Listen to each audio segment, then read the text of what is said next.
So I've been taking LSD for many years and have only recently stopped due to mushrooms. But long before that, around the age of 13 or however old you are in 8th grade, I would completely renounce God, which I still strongly believe is the result of having Catholicism shoved down my throat against my will. You see, I went to Catholic classes after my public school day would end. And I don't know who the fuck thought that was a good idea. I mean, children hate school. Why would you make them go back at 8 p.m.? But I digress. So this belief will persist in me for many years. Not only atheism, but nihilism as well. And a few years after renouncing God, I would discover LSD. So, rediscover God? I'm kidding. LSD never produced for me the same kind of intense spiritual experience that mushrooms later would.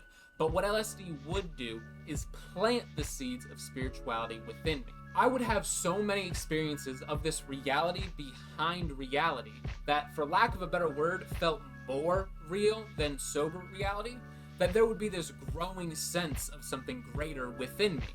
And then the mushrooms found me.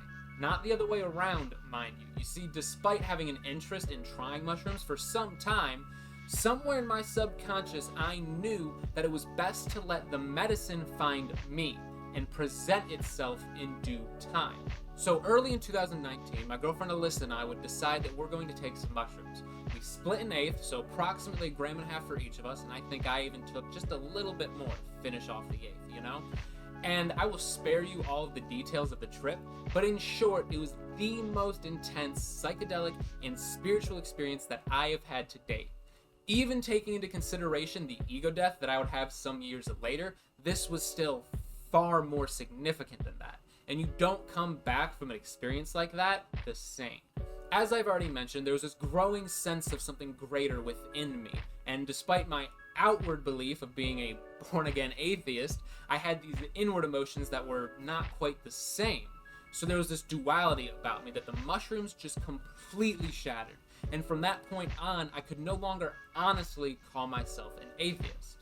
Now, I still have my reservations about Christianity and organized religion as a whole. I honestly believe that's nothing more than propaganda and just robbing people of their soul.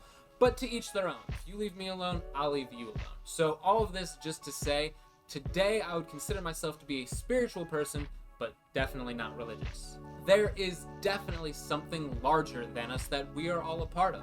And whether you call it God, Yahweh, Allah, Source, or the One like I do, none of that matters. Those are just semantics, and they're all describing the same thing.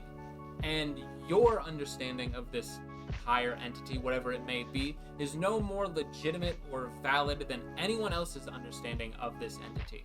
And there was this statement I came across a few years ago, and I really like it, but I can't remember where I heard it from. So if it was you, I apologize. At any rate, it goes something like this. No one religion is completely right, but all religions are partially right. And the broad strokes that you see between religions and over the millennia are the truth. Everything else is man-made. So if you like this and you want to keep seeing more of this kind of content, you know the drill. It's YouTube. It's not rocket science. Let me know what you thought in the comments, and I will see you in the next one. Peace.